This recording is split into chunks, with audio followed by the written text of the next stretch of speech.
이제 예배가 시작됩니다. 성도님들의 온 몸과 마음을 예배로만 집중해 주시기 바랍니다. 이제 다 함께 묵도하심으로 주일 낮 예배를 하나님께 드리겠습니다.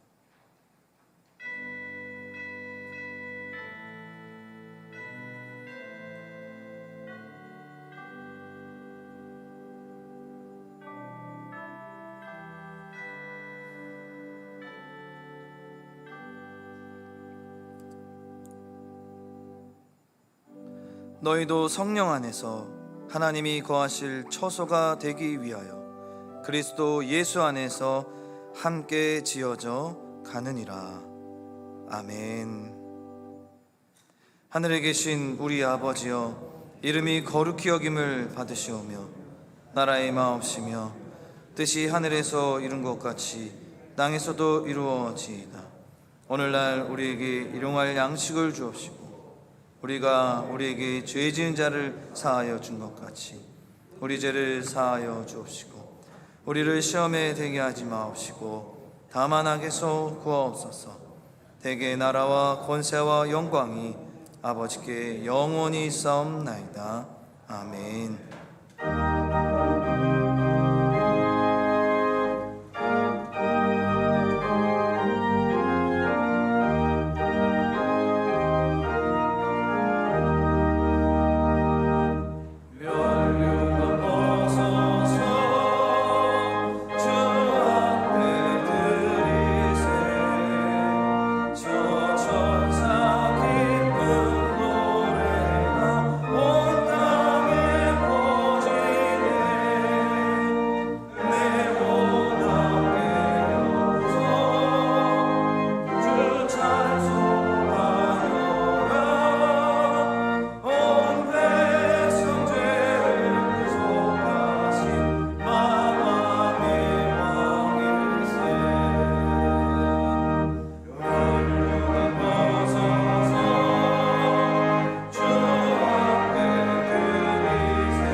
교동문 제53문 시편 126편입니다.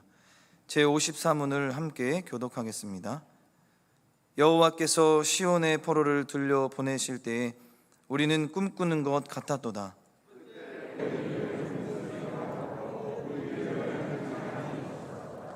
그때 문 나라 가운데에서 말하기를 여호와께서 그들을 위하여 큰 일을 행하셨다 하였도다.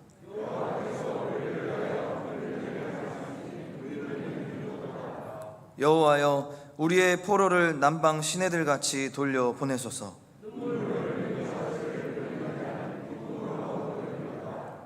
울며 씨를 뿌리러 나가는 자는 반드시 기쁨으로 그 곡식단을 가지고 돌아오리로다. 아멘. 전능하사 천지를 만드신 하나님 아버지를 내가 믿사오며 그 외아들 우리 주 예수 그리스도를 믿사오니 이는 성령으로 잉태하사 동정녀 마리아에게 나시고 본디오 빌라도에게 고난을 받으사 십자가에 못 박혀 죽으시고 장사한 지 사흘 만에 죽은 자 가운데서 다시 살아나시며 하늘에 오르사 전능하신 하나님 우편에 앉아 계시다가 저리로서 산자와 죽은 자를 심판하러 오시리라. 성령을 믿사오며 거룩한 공예와 성도가 서로 교통하는 것과 죄를 사하여 주시는 것과 몸이 다시 사는 것과 영원히 사는 것을 믿사옵나이다. 아멘.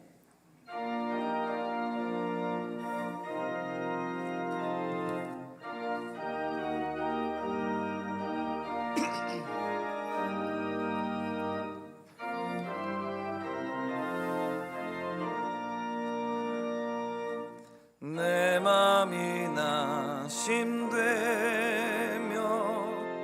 근심에 눌릴 때 주께서 내게 오사 위로해 주시네.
참 좋으신 사랑의 주 하나님, 주님의 이름을 송축하며 찬양드립니다.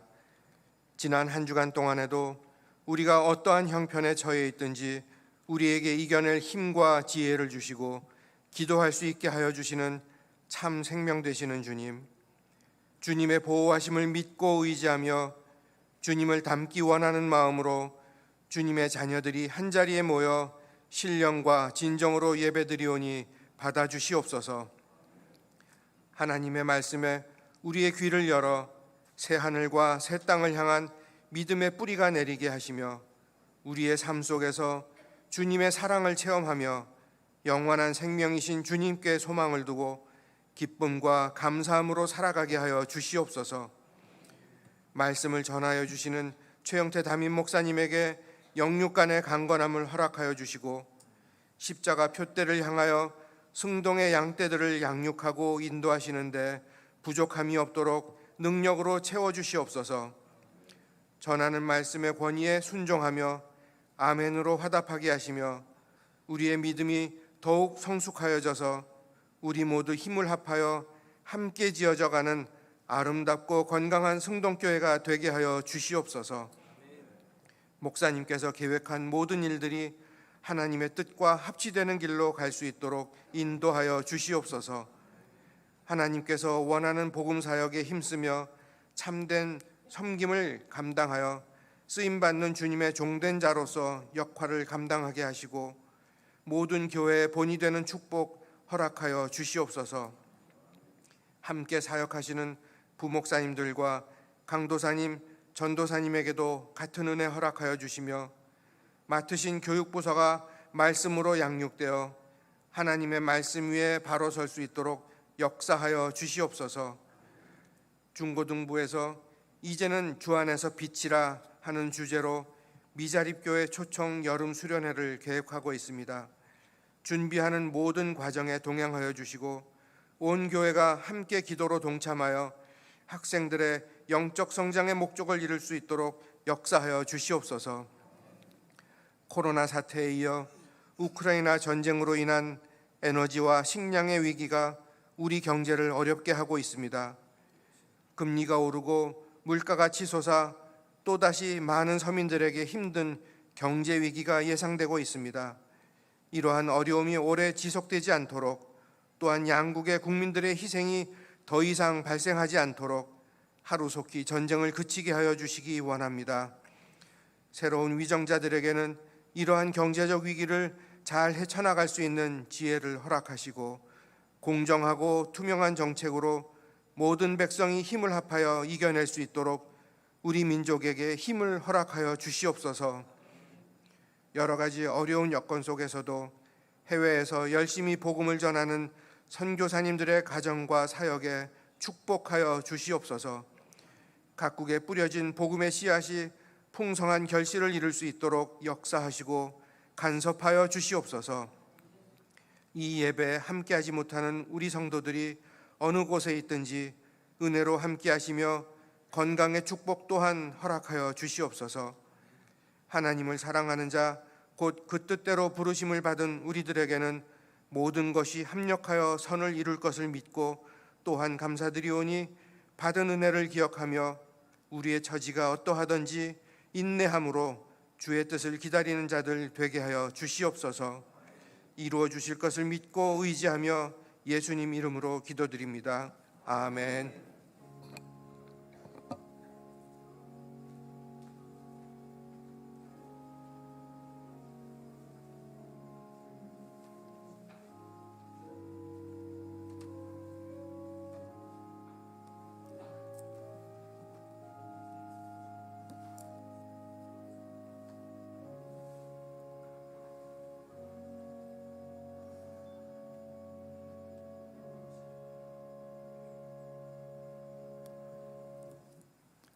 성경을 봉독하겠습니다. 하나님의 말씀은 에베소서 3장 8절에서 11절까지의 말씀입니다. 에베소서 3장 8절에서 11절까지의 말씀을 제가 봉독하겠습니다. 모든 성도 중에 지극히 작은 자보다 더 작은 나에게 이 은혜를 주신 것은 측량할 수 없는 그리스도의 풍성함을 이방인에게 전하게 하시고 영원부터 만물을 창조하신 하나님 속에 감추어졌던 비밀의 경륜이 어떠한 것을 드러내게 하려 하심이라. 이는 이제 교회로 말미암아 하늘에 있는 통치자들과 권세들에게 하나님의 각종 지혜를 알게 하려 하심이니 곧 영원부터 우리 주 그리스도 예수 안에서 예정하신 뜻대로 하신 것이라. 아멘. 이제 특주로 하나님께 영광을 돌리겠습니다. 이어서 예수 안에서 예정하신 뜻대로라는 제목으로 담임 목사님의 말씀 선포가 있겠습니다. 많은 은혜 받으시기 바랍니다.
아멘. 은혜로운 특주 감사드립니다.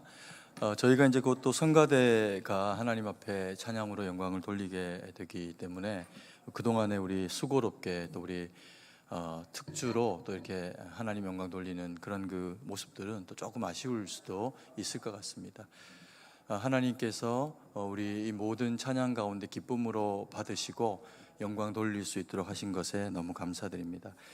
그리고 지난주에도 광고를 드렸지만 저희가 6월 한 달 동안에 하나님 앞에서 한여름밤의 기도회로 또 이제 찬양하고 또 기도하고 이런 시간들을 가지면서 또 귀한 목사님들 오셔서 말씀 전하시는 그런 그 시간들을 가지고 있습니다. 그래서 우리 성도님들이 지난주에도 참 많이 나오셔서 함께 기도하고 또 영광 돌리고 이렇게 하셨는데 오는 주에는 우리 그 효신교회 저희 그 같은 노회에 속해 있는 임은진 목사님, 너무 마음에 그 하나님을 향한 뜨거운 열정과 또 마음을 가지고 계신 귀한 목사님 오셔서 또 말씀 전하고 이렇게 하시니까 함께 은혜 받고 또 영광 돌리는 그런 그 시간들이 됐으면 좋겠습니다.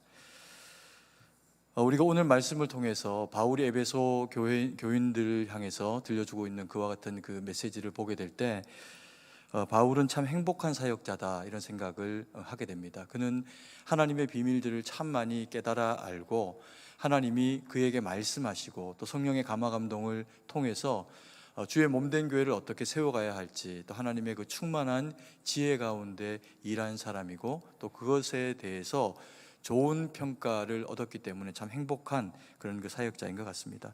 오늘 읽은 말씀은 사실 지난주에 우리가 함께 바라봤던 그 말씀과 함께 이어지는 그와 같은 내용입니다. 그래서 우리가 5절, 6절, 7절 말씀 3장의 말씀도 한번 잠시 같이 한번 읽고 그리고 말씀을 대하도록 하겠습니다. 제가 먼저 읽고 마지막 절은 같이 읽습니다.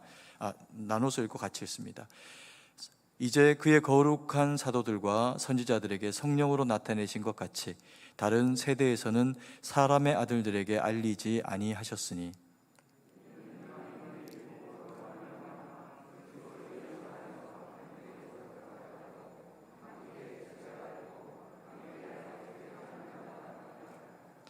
이 복음을 위하여 그의 능력이 역사하시는 대로 내게 주신 하나님의 은혜의 선물을 따라 내가 일꾼이 되었노라.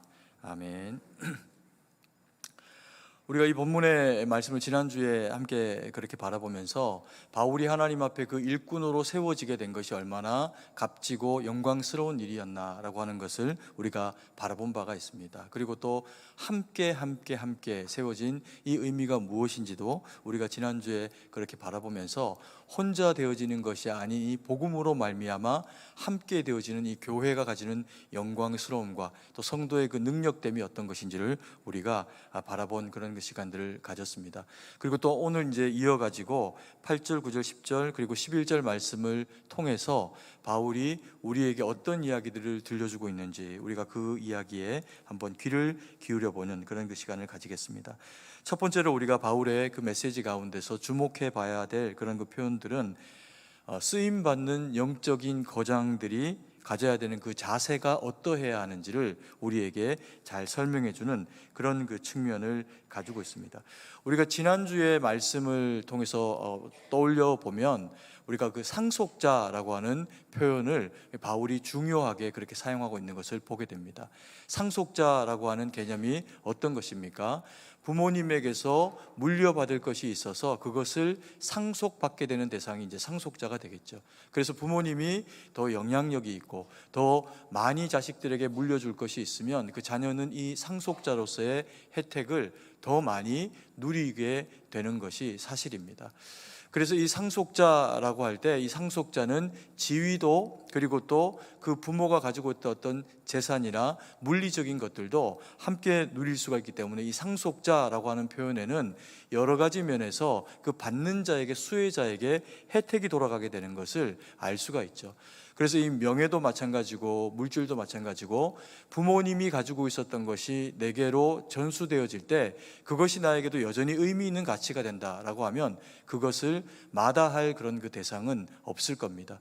그래서 우리나라도 그리고 또 뭐 세계에도 아마 그런 움직임들이 많을 건데요. 부모가 열심히 살고 많은 재산을 모아가지고 그것을 상속자, 자녀에게 물려주게 되면 그것을 받는 자녀들이 이것이 자기가 수고로 한 것이 아니기 때문에 많은 세금을 내야 하는 그런 이제 경우들이 발생하기도 할 겁니다. 그만큼 이것은 주어진 혜택이 그 사람 자체 상속자가 가지고 있는 어떤 무엇보다도 그것을 상속하는 대상이 가지고 있는 것에서 비롯되는 것의 의미가 크다라는 그런 이제 의미가 될 수 있겠죠. 그래서 이 상속자라고 할 때 우리는 무언가 부모님에게서 더 많은 것들을 증여받을 수 있는 대상이 되게 될 때 그 상속자로서의 그 기쁨은 마음 가운데 클 겁니다.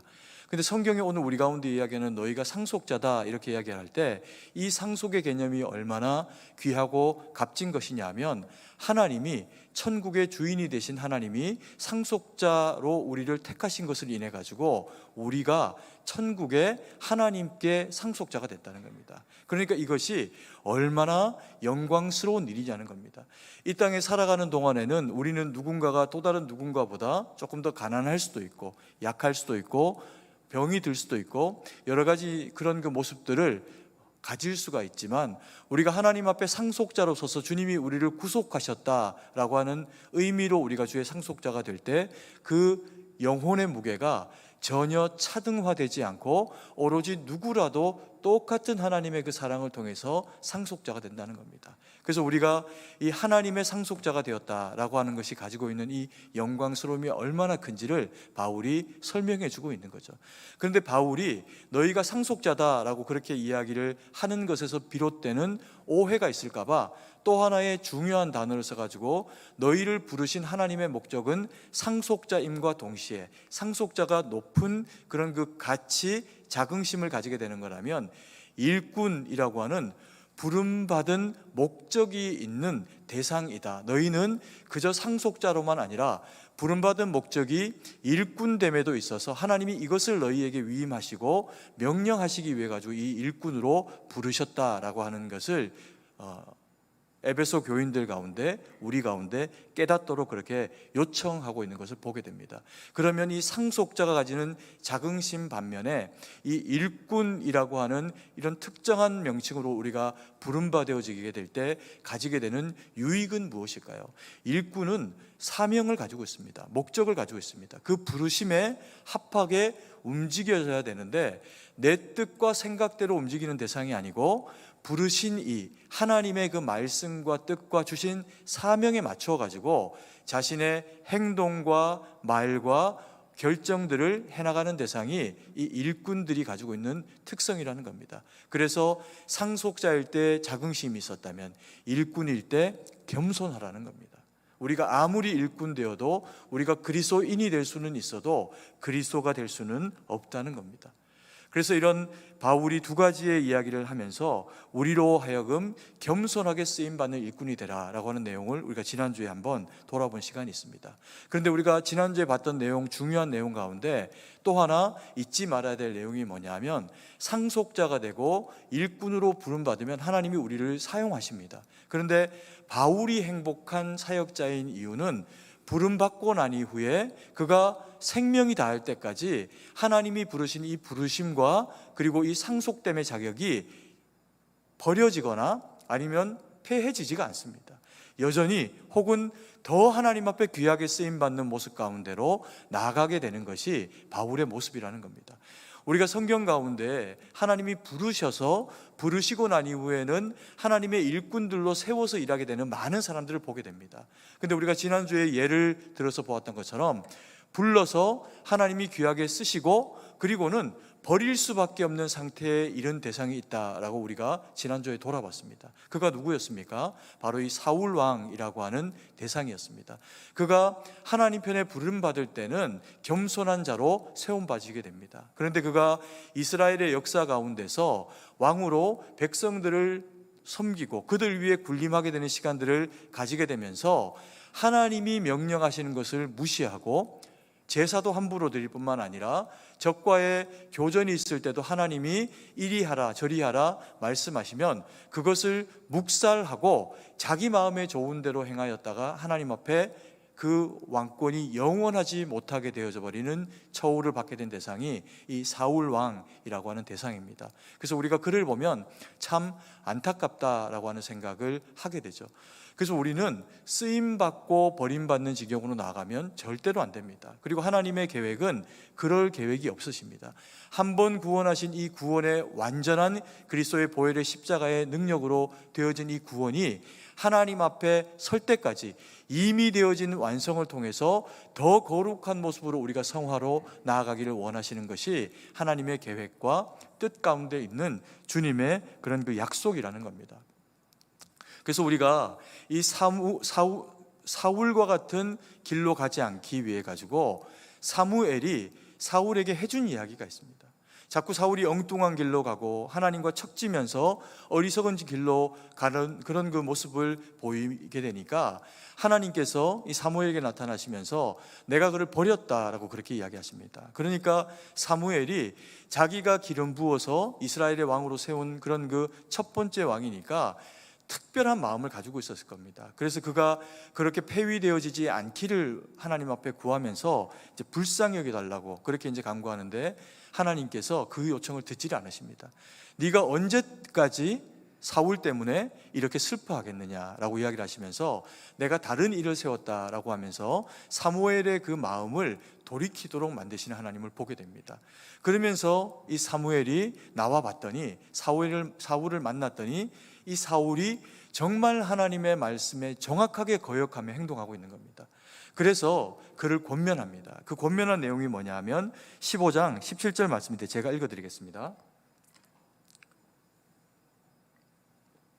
사무엘상 15장 17절 말씀에 사무엘이 이르되 왕이 스스로 작게 여길 그때에 이스라엘 지파의 머리가 되지 아니하셨나이까. 여호와께서 왕에게 기름을 부어 이스라엘 왕을 삼으시고, 이렇게 표현하면서 사무엘이 사울로 하여금 돌아보라는 겁니다. 무엇을요? 당신이 이스라엘의 왕으로 세워지게 되었을 때에 하나님이 당신을 세우신 그 목적, 이유가 무엇인지를 돌아봐라. 그때 당신의 모습이 어떠했는지를 돌아보면 거기에 해답이 있다. 그러면서 이제 해주는 이야기가 왕이 스스로 작게 여기실 때에 이스라엘 지파의 머리, 우두머리, 그리고 왕이 되지 않았습니까? 라고 그렇게 사무엘이 이야기를 하는 겁니다. 근데 사울은 잠깐 돌이키는 것처럼 보이지만 그 길에서 돌이키지를 못합니다. 그리고 계속해서 사무엘이 해준 이 귀한 말을 마음에 담지를 못합니다. 이 말을 누가 담았을까요? 이 말을 들은 사람들, 그리고 기록한 자들, 그리고 여전히 이 말씀을 대하고 있는 저와 우리 사랑하시는 성도님들에게 하나님이 말씀하시면서 너희가 부름받고 세워진 하나님의 일꾼이라면 오늘도 나와 함께 일하고 내일도 나와 함께 일하고 주님 이 땅에 오시는 그 순간까지 하나님 앞에 지속적으로 쓰임받는 아름다운 일하는 방식이 뭐냐 하면 낮아지는 것, 작아지는 것, 스스로를 작게 여기고 하나님을 크게 여기는 그 믿음이 우리로 하여금 하나님 앞에 지속적으로 쓰임받는 지혜와 길이 된다라고 그렇게 성경이 우리에게 이야기를 하고 계시는 겁니다. 동일한 이름입니다. 사울이라고 하는 이 이름을 바울이 쓴 적이 있습니다. 그가 사울이라고 불릴 때가 언제였나요? 그는 히브리 사람으로서의 자기 이름이 불려질 때 사울이라고 하는 이름으로 불렸습니다. 그리고 이 사울이라고 하는 이름이 가지고 있는 그 뜻이 뭐냐 하면 구하다, 심지어는 구걸하다, 이런 의미입니다. 그러니까 자기에게 무엇이 없고 구해야 채워지는 대상이라고 하는 의미죠. 아마도 이 바울의 이름을 사울이라고 그 부모가 지을 때 베냐민 지파의 전통을 따라서 쓰여질 수 있는 이름들 가운데서 선택해서 그 아들을 위해서 이름을 지어줬을 겁니다. 그런데 그 이름을 지어줄 때 이스라엘의 첫 번째 왕은 다윗이 아니라 베냐민 지파 가운데에서 사울이었다라고 하는 것을 베냐민 지파들은 잊어버리지 않고 살아갑니다. 그래서 그 후손들 가운데 이 이름을 가지고 살아가게 되는 대상들에게는 다시금 하나님이 쓰시는 그와 같은 영광이 회복되어지기를 원하는 대상으로 자식들의 이름을 사울이라고 하는 이름을 써가지고 불렀을 겁니다. 그래서 하나님을 의지해라, 하나님을 구해라, 하나님의 능력을 힘입는 것이 이 백성의 능력이다, 그것이 베냐민의 힘이다 이것이 아마 이 이름을 사용하는 베냐민 지파들이 가지고 있었던 그런 그 의도, 의미였을 겁니다. 바울이 히브리인으로서 여호와 하나님의 말씀 가운데 서 있다고 자기가 확신하면서 예수 믿는 사람들을 잡아다 옥에 가두고 어리석은 일을 할 때 그는 사울이라고 불립니다. 왜요? 히브리 사람이니까. 그래서 히브리식 이름으로 불립니다. 근데 그는 복음을 받고 난 이후에 헬라와 소아시아 지역에 복음을 전하는 하나님의 사람으로 서게 되면서 그 이름을 바울 이렇게 이제 표현을 하게 됩니다. 왜 그렇게 바울이라고 표현할까? 이것은 의미가 달라지는 내용이 아니고 히브리식 이름이 사울이라면 이 이름을 로마식 이름으로 부르는 방식이 뭐냐면 바울이라는 겁니다. 그래서 로마 지배 아래 있었던 로마의 칙령 아래 살아갔던 사람들은 로마식으로 불리는 이름을 가지고 있었는데 그 이름이 바울이라는 거죠. 그 뜻도 그러면 무슨 의미일까요? 동일하게 구하는 자, 작은 자, 심지어 구걸하는 자라고 하는 의미를 가진 겁니다. 사울은 원래 자기가 가지고 있었던 이 사울이라고 하는 이름에 자긍심이 있었을 겁니다. 그런데 그가 예수님을 믿는 자들을 잡아다 옥에다 넘기기 위해 가지고 다메섹 도상으로 가는 중에 살아계신 부활하신 주님을 만납니다. 그리고 그 영광 가운데 거하시는 해보다 더 밝은 주님을 만나고 난 이후에 사울은 복음으로 말미암아 완전히 새롭게 세워진 대상으로 세워지게 됩니다.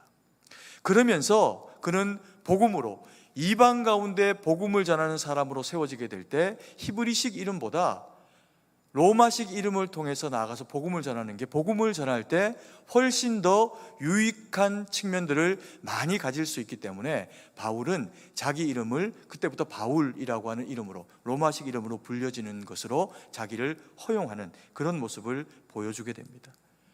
우리가 사울을 통해 보게 되는 것도 하나님 앞에 지속적으로 쓰임받는 자는 겸손한 자다. 우리가 바울된 사울의 이름을 통해서도 또 그가 하는 이야기를 통해서도 보게 되는 것은 우리는 스스로를 주님 안에서 낮게 여길 때 우리에게 하나님의 능력이 나타난다. 그것을 바울이 뭐라고 표현하냐 하면 3장 8절 말씀입니다. 같이 한 목소리로 읽도록 하겠습니다. 모든 성도 중에 지극히 작은 자보다 더 작은 나에게 이 은혜를 주신 것은 측량할 수 없는 그리스도의 풍성함을 이방인에게 전하게 하시고, 바울이 히브리인으로서 살아갈 때에 야망의 의미가 되어진 이름이 사울이라면, 그가 복음의 사람이 되어지고 이방인을 향한 사도로 하나님이 세우셔서 보낸 바 되어지게 될 때 그는 예수님을 만나고 난 이후에 그 마음 가운데 정확하게 알게 된 것이 있습니다. 나는 작다, 주님이 크다. 내가 작아지고 주님이 커지실 때야 비로소 하나님이 우리 가운데 허락하신 하나님의 형상이라고 하는 것이 나를 통해서 드러나게 되는구나. 그래서 나는 없고 나는 죽고 나는 작아지고 주님이 사시고 주님이 크게 되시는 것이 그리스도인 되어진 자기가 마땅히 보여야 될 모습이라고 우리 가운데 고백하고 있는 겁니다. 여러분, 성도가 성도된다라고 하는 것이 상속자됨입니다. 이게 얼마나 영광스러운 일입니까? 거룩한 자들, 그들은 상속자들이라는 겁니다. 그런데 그 상속자들에게는 동시에 주어지는 일이 있는데요, 그게 뭐냐면 일꾼됨으로 명확한 복음을 위한 부르심으로 부르시게 됐다는 겁니다. 그래서 우리는 자랑하고 떵떵거릴 일이 아니라 영적인 자긍심으로야 우리가 하나님의 자녀 되었다라고 하는, 누구도 우리에게서 뺏어갈 수 없는 이 자긍심을 가져야 되지만, 우리가 나타내주고 말하고 행동하고 살아가게 될 때 그 모든 영역에서 드러나는 모습은 우리는 없고 우리는 죽고 주님의 모습만 드러나게 될 때 참으로 일꾼됨으로 하나님이 사용하시는 그 능력이 비로소 우리를 통해서 나타나시게 된다는 겁니다. 그래서 우리가 우리를 낮게 여길 때, 바울이 자기를 낮게 여겼더니 사람들이 무시할까요? 그런 경우는 없습니다. 바울이 자기를 낮게 여기고 자기를 괴수라 여기고 자기를 핍박자라 여길 때 하나님의 말씀을 받은 거룩한 믿음의 사람들은 그의 말씀을 듣습니다. 바울의 인격 가운데서 녹아진 그리스도의 그 복음의 메시지를 받습니다. 우리가 성도됨으로 하나님의 말씀을 받아서 상속자됨의 이 놀라운 자격을 얻었기에 낮출 수 있는, 낮아짐은 높음이 없으면 절대로 취할 수가 없는 것인데 주님이 우리를 높이셨으니 우리 스스로 낮아지는 것이 일꾼이라면, 이 낮아짐의 모습으로 우리가 스스로를 낮추게 될 때 옆에 사람이 우리를 업수히 여기는 일은 일어나지 않는다는 겁니다. 더 존중하고 더 귀하게 여기게 되죠. 내가 나를 주님 때문에 낮추었더니 타인이 나를 낮춘다면 그것은 그분의 인격의 신앙의 미성숙함입니다. 우리가 성숙하면 다 주님 앞에서 자신은 낮추고 남은 높이게 돼 있습니다. 이게 우리 안에 있는 열매입니다. 그래서 하나님 앞에 높음과 낮음이 아니라 낮아짐의 이 마음을 동시에 가져서 주님 앞에 주님 오실 때까지 쓰임받는 저와 우리 사랑하시는 성도님들 되기를 간절히 소망합니다. 개통에 개를 잡아서 멍멍 짖는 개가 아니고요, 니들이 개 맛을 알아? 할 때 그 개 이렇게 옆으로 이렇게 걷는 그 개를 어부들이 잡아가지고 통에다가 담을 때 그 개통에는 뚜껑이 없다고 합니다. 이게 뭐 정확하게 진짜 그런지는 모르겠어요. 책에서 본 내용이라 저도. 그 이유가 뭐냐 하면 이 개라는 짐승이 가지고 있는 특성이 발이 이제 옆으로 이렇게 이제 걷게 되어 있다가 보니까 옆으로 걷는 것이 문제가 아니라 그들의 딱딱한 팔다리와 이 나처럼 생겨진 갈고리처럼 생겨진 이 이제 손이 통에 담겨 있는 개들이 서로 간에 이제 먼저 바깥으로 나가려고 이렇게 이제 한쪽으로 몰리면 반드시 이것이 찍어서 앞에 있는 친구를 끌어내리고 자기가 그 위치에 가는 겁니다. 그러면 또 다른 개가 그걸 가만두는 게 아니라 자기도 나가려고 또 그 개를 찍어내리고 자기가 그 위에 가는 것 때문에 뚜껑이 없어도 절대로 거기서 망하지를 못한다는 겁니다. 이게 미물에게는 뭐 그렇다고 하지만 그러나 그것이 결과적으로는 목숨을 잃는 길이 되죠. 교회는, 우리 승동교회는 그럴 일은 없습니다. 그러나 우리가 서로를 더 세워내고 그리고 나는 낮추되 남을 높이는 교회가 되어지면 우리 교회가 하나님 보시기에 그리고 또 이웃들에게 들려지는 그 소문 가운데 정말 아름답고 생명의 복음이 전파되어지는 그와 같은 은혜로운 교회가 될 거라고 확신합니다. 그리고 두 번째로 복음의 일꾼이 누리는 그런 그 두 가지의 은혜가 있는데 그 두 가지 은혜가 뭐냐 하면 하나는 측량할 수 없는 그리스도의 풍성함, 그리고 또 하나는 비밀의 경륜입니다. 측량할 수 없는 그리스도의 풍성한 은혜에 대해서 3장 8절 말씀이 이야기합니다. 같이 한번 읽습니다. 모든 성도 중에 지극히 작은 자보다 더 작은 나에게 이 은혜를 주신 것은 측량할 수 없는 그리스도의 풍성함을 이방인에게 전하게 하시고, 바울이 고백하고 있는 그 내용 이야기에 보면 자신이 먼저 은혜를 받고 나니까 자신의 참된 존재가 보여지고 깨달아진 겁니다. 그게 뭐냐면 말씀드린 것처럼 지극히 작은 자로서의 자기 존재입니다.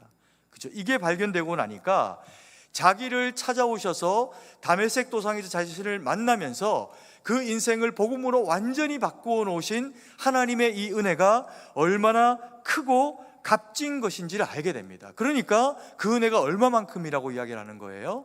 측량할 수 없는 그리스도의 풍성함, 이렇게 표현합니다. 그걸 자기가 받았다는 겁니다.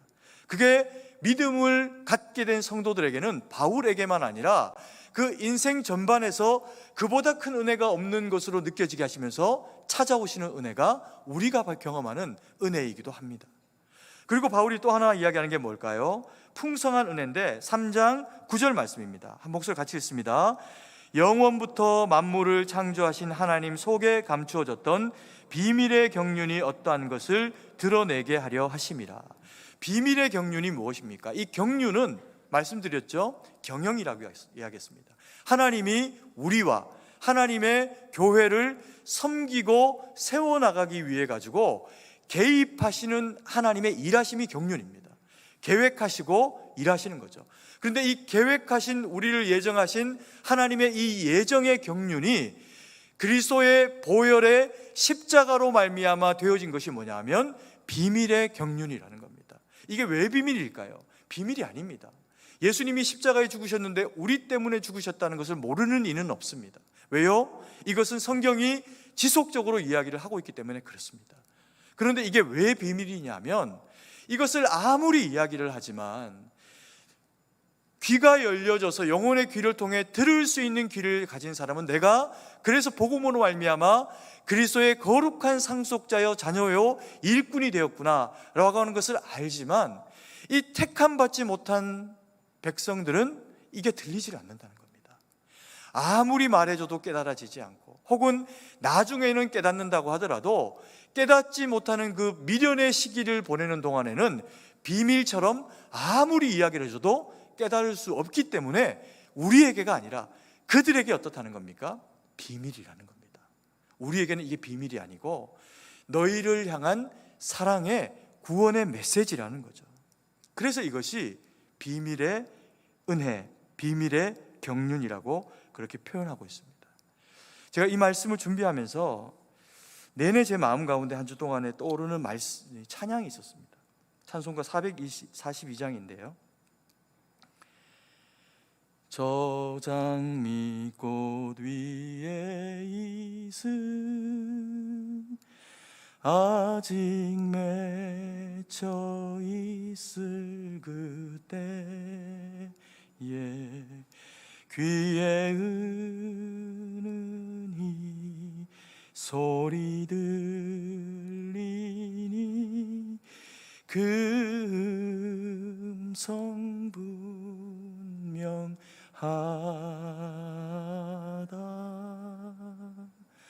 주가 나와 동행을 하면서 나를 친구 삼으셨네. 우리 서로 받은 그 기쁨을 알 사람이 없도다. 우리 서로 받은 그 기쁨을 알 사람이 없도다.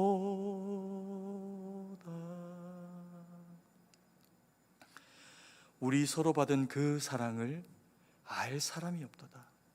왜 알 사람이 없을까요? 받은 자만 알기 때문에 그렇습니다.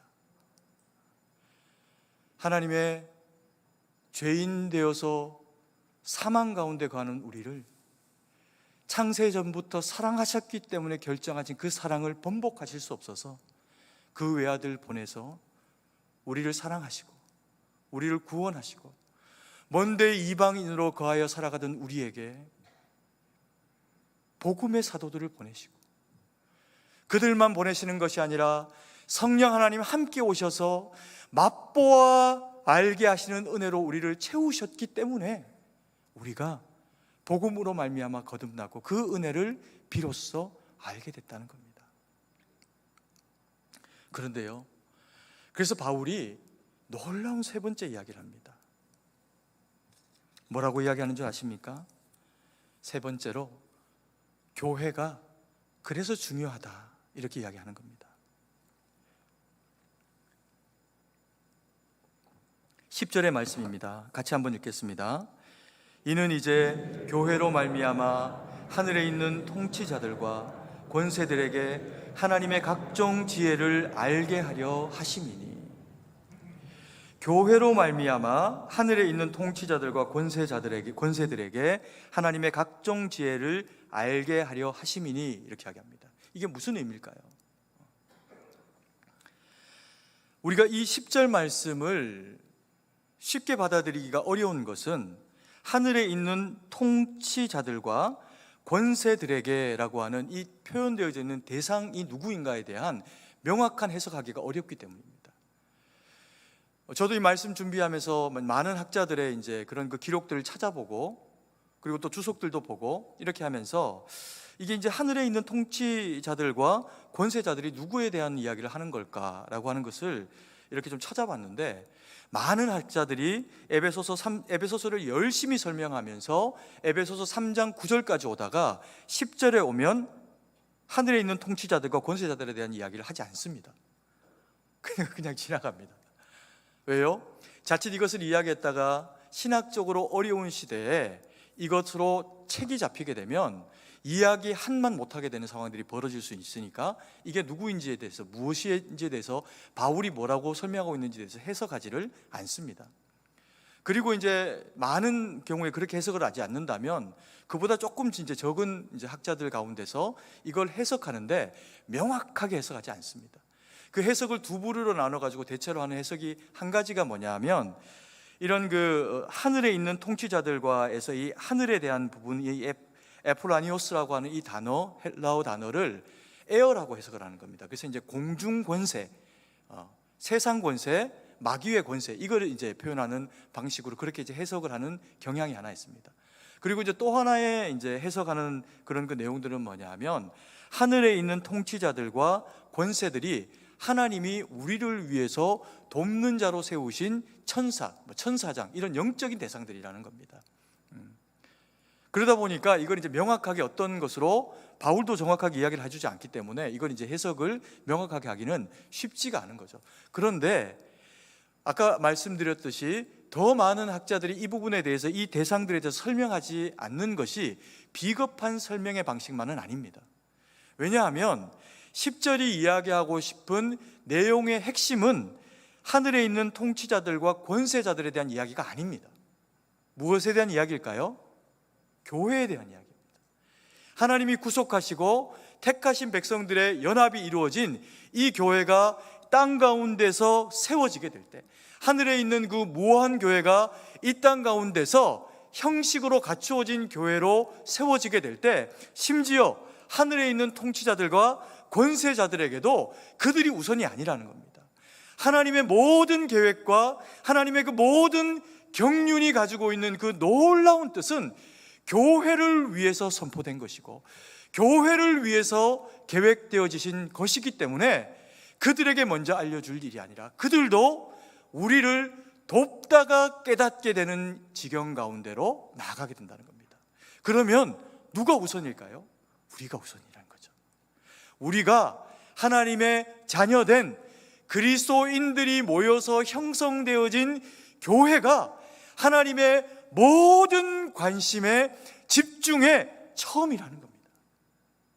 그래서 우리가 하나님 앞에 이 상속자됨의 모습이 영광스러운 것이고, 이 상속자된 자들이 다 떨어져 살아갈 것이 아니라 교회를 통해 모여서 거기에서 일하면서 서로를 높게 보면서 섬겨내면서 더 아름다운 모습으로 세워지게 될 때, 일꾼으로 서게 될 때, 하나님의 이 몸된 교회는 복음을 위해서 얼마나 아름다운 교회로 세워지게 되겠냐는 겁니다.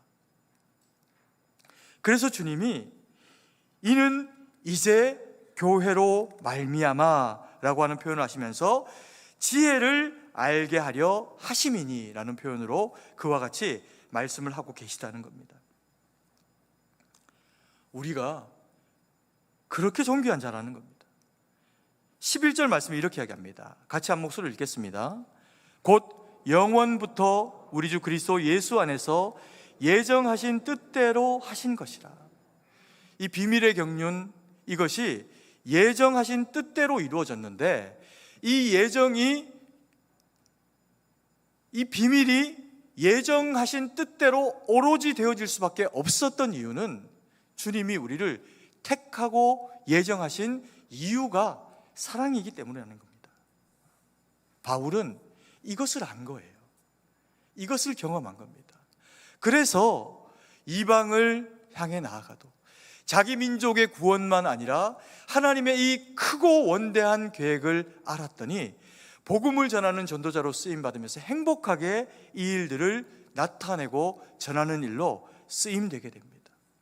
우리가 말씀을 정리하고 마음에 새기기를 원합니다. 우리가 누구입니까? 우리는 하나님의 거룩한 상속자들입니다. 상속자들로서 그냥 공중에 둥둥 떠 있어서 그렇게 살아가는 대상이 아니라 우리는 사역 상속자이면서 동시에 부름받은 일꾼이라 이 땅에 발을 붙이고 주님의 말씀에 순종하며 주신 말씀을 따라 그 일들을 감당을 해야 한다는 겁니다.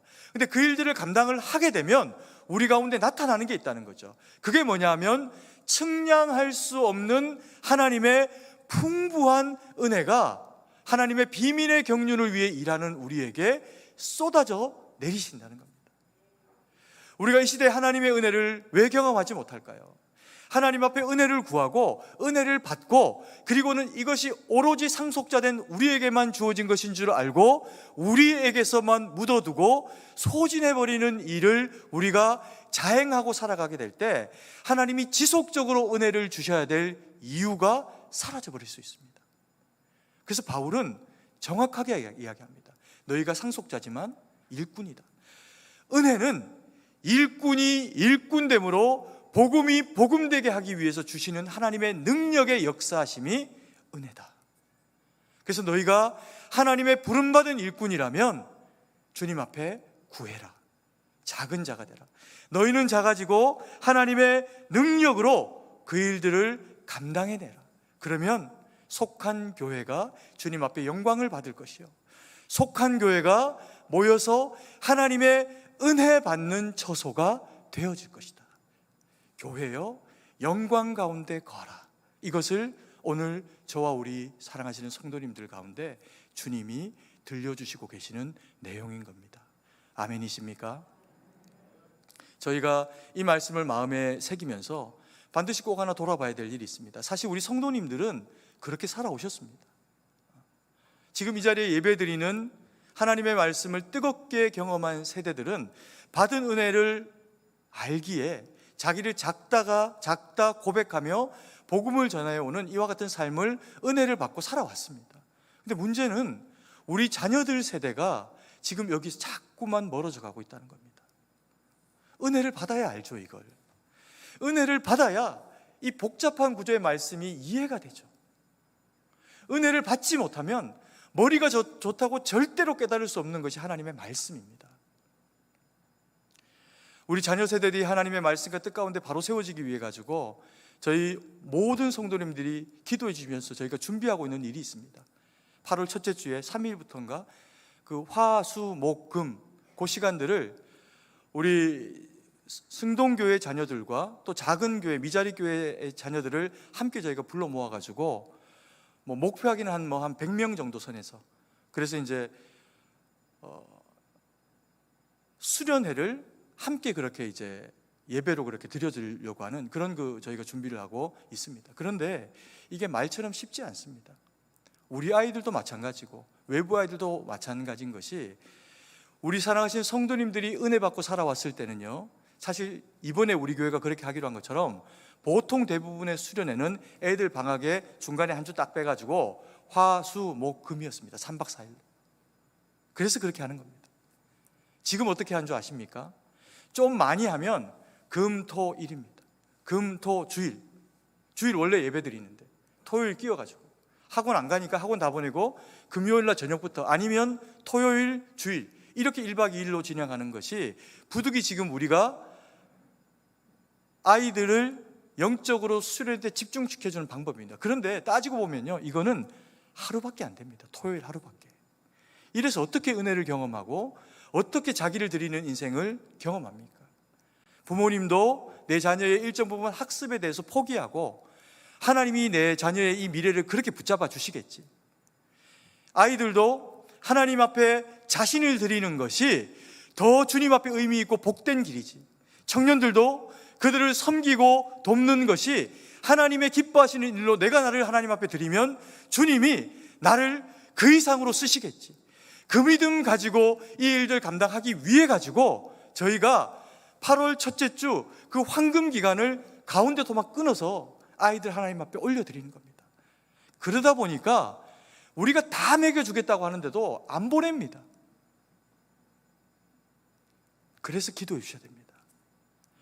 영적 특공대를 우리 교회 아이들만 아니라 보십시오. 조그만 교회에 1명, 2명, 3명 이렇게 모여있는 아이들이 얼마나 귀합니까?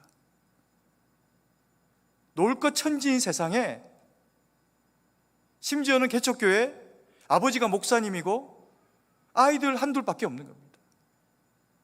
그걸 듣고 그렇게 살아내려고 몸부림치는 아이들이 얼마나 귀합니까? 얘네들을 잃어버리면 우리의 10년 후는 지금 이렇게 자리 채워주고 계시는 이 귀한 성도님들이 자기의 역할을 하나님 앞에서 다 하시고 나면 유럽 교회 됩니다. 유럽 교회. 한 10명 남아서. 그래서 우리가 우리의 자녀들을 영적으로 천국 백성으로 세워내고 한국 교회의 연약한 교회의 자녀들을 함께 그렇게 세워내야 합니다. 그래서 우리 성도님들의 기도 없이는 이거 할 수가 없습니다. 그러면서 하나님이 제게 쓸데없는 부담을 자꾸 주셔가지고, 원래는 외부 강사 세워가지고 아이들에게 특화되어 있는 그런 그 강사로 그 시간들을 가지려고 하다가 계속 하나님이 제게 마음의 부담을 주셔서 네 새끼들을 네가 먹여야 된다 이번에는. 그래서 제가 하기로 한 겁니다. 뭐 유명한 제가 무슨 주일학교 강사도 아닌데 부담 때문에 저를 위해서도, 그래서 우리 성도님들이 기도해 주셔야 됩니다. 이를 우리가 하나님 앞에 반드시 몇 명의 아이가 모이건 적게 모였다고 포기하고 적게 모였다고 실패한 게 아니라 영적 특공대로 모이는 이 영적인 시간은 우리가 모든 아이들을 다 초대할 수도 없습니다. 그러나 그 모임 중에 성령의 강림하심이, 인치심이 우리 가운데 있어서 그들을 하나님의 든든히 세워가는 일꾼으로 세워지는 시간이 그들의 그 인생 가운데 이 여름이 되어지기를 소망합니다. 그리고 우리 성도님들은 기도하시고, 그리고 또 아이들 한 사람 한 사람의 이름을 나중에 다 알게 만들어 드릴 겁니다. 최소한 금요일에 나오시는 분들에게는. 그리고 저희가 화, 수, 목, 금 그렇게 이제 3박 4일을 아이들을 섬겨내고 금요일 날은 기도하신 성도님들이 그 자리에 다 모이시는 겁니다. 그래서 영적 우리가 수양회로 말씀도 듣고 기도하고, 그리고 그 안에서 성도님들이 서로 누리는 시간들을 가지게 하기 위해 가지고 이번 이름을, 명칭을 수련회랑 수양회랑 똑같은 겁니다. 근데 마음이 조금 편하시라고 수양회라고 하는 이름으로 저희가 그렇게 진행을 하게 될 겁니다. 그걸 위해서도 기도해 주시고 함께 은혜 받고 함께 주님의 말씀 가운데 세워져가는 저와 우리 사랑하시는 성도님들 되기를 간절히 소망합니다. 기도드리겠습니다. 사랑의 아버지 하나님, 은혜와 사랑을 감사드립니다. 저희로 주의 택한 백성 삼으시고 그 사랑을 인하여서 포기할 수 없는 은혜로 저희 가운데 함께 하셔서 상속자 되고 일꾼 되게 하시고 지속적으로 주님 앞에 쓰임 되게 하시니 감사드립니다. 하나님, 아버지 하나님, 그 마음 가지고 복음 전하며 주의 생명의 복음 전해서 날마다 아버지 하나님 우리 승동교회의 성도의 수가 날로 더해갈 수 있게 하시고 그 모임을 주님이 기쁘게 여기시고 성령의 충만으로 함께 해주시고 아버지 하나님 그 교회를 통해 받으시는 영광이 오직 주님께만 드려지는 교회가 될 수 있도록 우리 모두를 겸손케 하시고 성령의 능력으로 채우시고 은혜로 함께하여 주시옵소서. 주님께 모든 것을 의지하고 감사드리며 살아계신 주 예수님 이름으로 기도드립니다. 아멘.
네, 오늘 등록하신 세 가족이 있습니다. 우리 김지혜, 김요한 우리 성도님 잠깐 자리에서 한번 일어나 주시기 바랍니다. 네, 저기 계십니다. 우리 김지혜, 김요한. 믿음 좋은 이름일 것 같은데 우리 오른손을 들어서 함께 환영하도록 하겠습니다. 예수님의 이름으로 환영합니다. 네, 감사합니다. 네, 앉아 주시기 바랍니다. 잠깐 기도드리겠습니다. 사랑의 아버지 하나님, 은혜와 사랑을 감사드립니다. 우리 승동교회 가운데 또 귀한 청년들, 우리 김지혜, 김요한 성도님 이렇게 보내주셔서 감사드립니다. 하나님, 이들이 저희와 함께 신앙생활하면서 기뻐하고 또 그리고 감사하고 교회를 자랑하고 또 그리고 복음이 되어지는 믿음의 삶이 될 수 있도록 성령 충만으로 은혜로 함께하여 주시옵소서. 아버지 하나님, 우리 승동교회도 책임 있게 아버지 하나님 이들을 대하고 또 함께 주 안에 자라가서 하나님 영광 돌리는 저희 모두가 될 수 있도록 또한 은혜로 역사하여 주시옵소서. 아버지 하나님, 참으로 우리 승동에 속한 모든 권속들이 하나님 은혜 가운데 그 택정하심을 따라서 비밀의 경륜으로 되어진 구원받은 자들입니다. 하나님, 그래서 주님 앞에 기뻐하며 우리를 받으신 주님께 우리 인생의 일부를 또 그리고 물질을 하나님 앞에 이 시간 올려드렸습니다. 하나님, 이 예물이 쓰이는 곳에 주의 영광과 은혜와 능력만 드러나도록 역사하여 주시옵소서. 아버지 하나님, 이 나라 이 백성을 긍휼히 여겨주옵소서. 한시도 조용할 날이 없는 이 세대 가운데 하나님 믿음의 교회들을 곳곳에 세우시고 주신 말씀으로 성도들을 일으키시오니 하나님, 참으로 이 나라 처처에 정치와 경제와 문화와 치안과 안보와 그 모든 영역들 가운데 믿음의 사람들에게 지혜 주시고 그곳에서 빛되고 소금된 역할 감당해서 어둠이 세상을 장악하려고 할 때 빛으로 세상을 이겨낼 수 있는 권능으로 함께 하셔서 저들은 비록 작고 연약하지만 하나님의 능력이 커서 세상 가운데 주님 오실 때까지 쓰임받는 이 나라 이 백성 되도록 주님 함께 하시고 은혜를 베풀어 주시옵소서. 우리 승동교회도 그와 같은 쓰임 되기를 원합니다. 하나님, 참으로 우리 자녀 세대, 우리 청장년 세대, 우리 부모님 세대들과 함께 해주셔서 주님의 말씀 들을 때 꿈꾸는 자들 되게 하시고 이상을 보고 그 말씀에 순종하며 주의 뜻 가운데 거하는 자들 되게 하셔서 아버지 하나님, 우리 승동교회가 위인이 희박한 이 시대 가운데 아버지 하나님, 그 모든 영역에 탁월한 하나님의 일꾼들이 배출되어져서 다시금 주님 영광 돌리는 교회 될 수 있도록 하나님, 우리 가운데 역사하시고 은혜를 베풀어 주시옵소서. 하나님, 바울이 고백합니다. 자기를 작게 여기는 그 힘을, 자신을 작다 여기며 주님의 능력을 힘입는 그 지혜를 아버지 하나님, 바울이 가졌고 우리에게 요청하고 있습니다. 아버지 하나님, 우리 가운데 연약한 지체들, 아니 우리 모두가 연약합니다. 건강과 또 모든 상황 가운데서 일터와 사업과 학원과 아버지 하나님, 그 모든 영역들 가운데서 하나님, 주의 사랑하시는 거룩한 백성들을 불쌍히 여기시고 아버지, 연약한 자들에게 성령의 충만으로 주의 지각으로 함께 해주시고 가난한 자 부하게 하시고 연약한 자 강건케 하시고 외로운 자 하나님의 회복을 경험하게 하시되 모든 영광 주님 앞에 올려드리는 지혜롭고 겸손한 일꾼 되도록 하나님, 우리 모두 가운데 역사하시고 치유하시고 만지시고 함께하여 주시옵소서. 하나님, 세계 만방에 흩어져 복음 전하는 주의 거룩한 백성들, 우리 선교사님들이 있습니다. 저들의 삶과 지경 가운데 함께 해주시고 전하는 복음의 생명의 능력이 되어져서 많은 영혼들이 주님께로 돌아오며 아버지 하나님, 그래서 그들이 위로받고 주님의 일들을 능히 감당해낼 수 있도록 하나님, 그 모든 여건들 가운데도 역사하시고 함께하여 주시옵소서. 주님께 모든 것을 의지하고 감사드리며 살아계신 주 예수님 이름으로 기도드립니다. 아멘.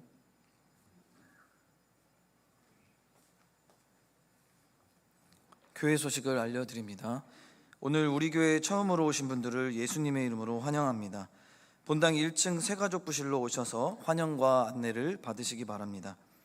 오늘 낮 2부 예배 후에 사남전도회, 2여 전도회, 또 3여 전도회 원례회가 있습니다. 사남전도회는 1층 소예배실에서 사남전도회실로 장소가 변경되었습니다. 4여 전도회 기도회가 6월 15일 수요일 오후 4시에 전도회실에서 있습니다. 교회 설립 129주년 기념 추대, 은퇴 및 임직식이 6월 19일 주일 저녁 예배 시에 본당에서 있습니다. 추대, 은퇴 및 임직식 예행 연습이 오늘 2부 예배 후에 본당에서 있습니다. 순서를 맡은 당회원들과 대상자들은 모두 참석해 주시기 바랍니다. 계속해서 6월 한 달간 금요기도회는 강사를 초청하여 특별 기도회로 진행되고 있습니다. 하나님의 은혜를 통한 위로를 경험하는 기도회 자리에 많이 참석해 주시기 바랍니다. 중고등부 연합수련회 준비위원회 모임이 오늘 저녁 예배 후 1층 소예배실에서 있습니다. 참석 대상은 화면과 주보를 참조해 주시고 참석해 주시기 바랍니다. 매일 성경 7, 8월용 큐티책을 오늘부터 6월 29일 주일까지 본당 입구에서 판매합니다. 필요하신 분들은 구매 혹은 신청해 주시기 바랍니다. 오늘 오후 1시에 찬양대실에서 에스더 찬양대 연습이 있습니다. 나머지 교회 소식은 주보를 참조해 주시고 이제 다 함께 일어나서 찬송가 1장을 찬양하고 축도로 예배를 마치겠습니다.